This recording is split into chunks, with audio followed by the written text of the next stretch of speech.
There are many, many good dogs in Undertale, and this jerk. But who is the best dog in all of Undertale? Today, we answer that question. Undertale is the internet's favorite aggressively charming dating simulator, and through your adventure, particularly in Snowden Town where Papyrus tries in vain to capture you, you meet several of the best dogs ever contained in a video game. But what separates a great dog in a video game from a good one?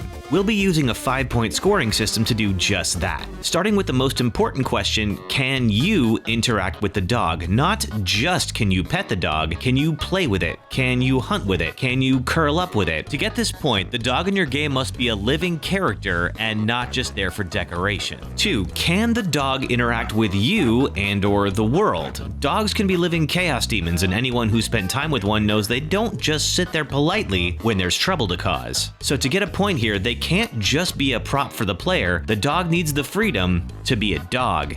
3. How much dog do we get? We give a quarter point for a one-time encounter with a dog in your game, a half point if we meet the dog at least twice, 3/4 for 5+ encounters with your dog, or if they join you as a companion for at least a quarter of the game. And finally, a full point if the dog is part of your journey for over half the adventure. 4. Does your relationship with the dog grow or change? This doesn't mean you have to go on a date. I'm only 80% sure you can't date a dog in Undertale. But is there some kind of story arc you experience, no matter how small, with your furry compatriot? If so, you get a point. And number 5, does the dog make you feel feelings? This could be that serotonin rush you get when loving on a fluffy boy, but it could be sad feelings, or any feelings like the confusion you get trying to figure out what the heck Temmie is. As long as you feel something. And now that we've set the rules, let's get filled with determination and see who is the bestest dog in Undertale. Shortly after leaving beloved goat mom Toriel alive and in perfect health, right? You meet the game's first dog, literally named Doggo, who's here to teach us about the color blue. In the battles of Undertale, you are represented by this heart, and during their turn, your opponent will launch obstacles for you to dodge. When you meet Doggo, they're stationed in a security booth looking for any movement because Doggo can't see you if you're standing still. Doggo's vision is represented by blue beams of light, and you have to remain perfectly still as they pass to avoid damage. Although Doggo can't see you, they're excited to receive pets just the same until they're all done. Sounds like Doggo had a rough day. So how does Doggo stack up?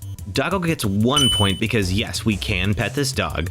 1 point because yes, Doggo can interact with you. A half point because we meet Doggo here and later at Grillby's in Snowden Town. But your relationship with Doggo doesn't change and doesn't make you feel feelings, so Doggo gets a 2.5. Next up, we battle the lesser dog who guards the forest outside Snowden Town and looks like a big tough boy, yes he does, but is easily subdued with a few well-placed pets. And then you notice his neck getting longer every time you pet him, so you could just pet lesser dog the one time and leave, or...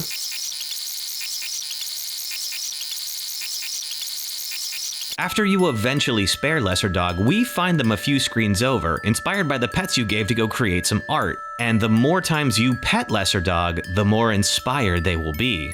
Do the minimum to win the battle, and you'll see lesser dog waiting for this block of snow to become art. But go full ham on pets and you'll see a huge sculpture garden built from the inspiration you gave lesser dog by loving on it.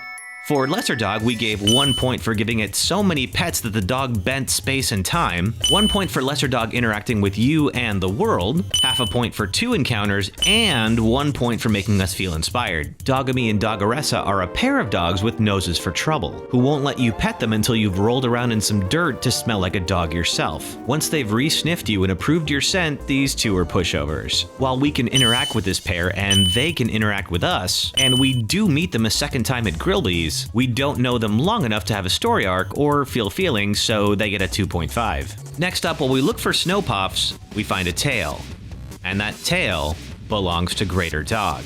Greater Dog inhabits this huge suit of armor and can't decide if it wants to play or sleep, so you have to switch between beckoning it over, playing with it, and then lulling it off to Snoozeville. You can interact with Greater Dog.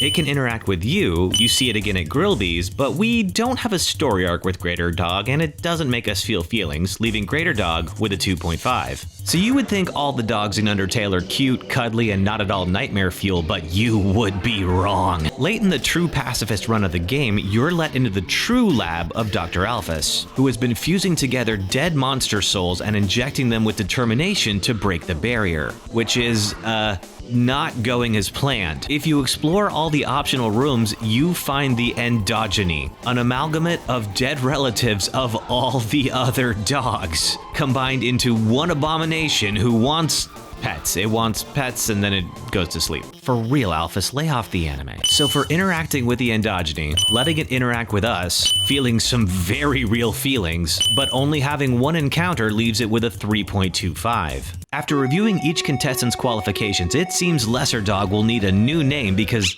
what do you want? Ugh, fine, let's get this over with. This little scamp is literally named Annoying Dog, who pops up throughout the adventure to pester the other characters and you, showing up in Papyrus's death bonanza and then stealing one of his bones, making a cameo in Metaton's bomb defusal rush, and even shows up as the fairy taking you between zones. But since you never interact with it directly... Okay, there's that one time you interact with it because it sneaks into your inventory, before stealing your legendary artifact and leaving dog residue all over your stuff. But when does it interact with me? Oh no. Okay, yes, if you name your character Frisk, you enter Undertale's hidden hard mode, which runs up to the fight with Toriel. After you win, Annoying Dog, acting as the stand-in for the game's creator, Toby Fox, stops the fight and tells you they didn't build hard mode past this point, and this is the end of the line. So Annoying Dog pops up a whole lot more than 5 times, but your relationship with Annoying Dog never changes. It starts the game annoying, and it ends the game annoying, and it just makes me feel so... Oh no.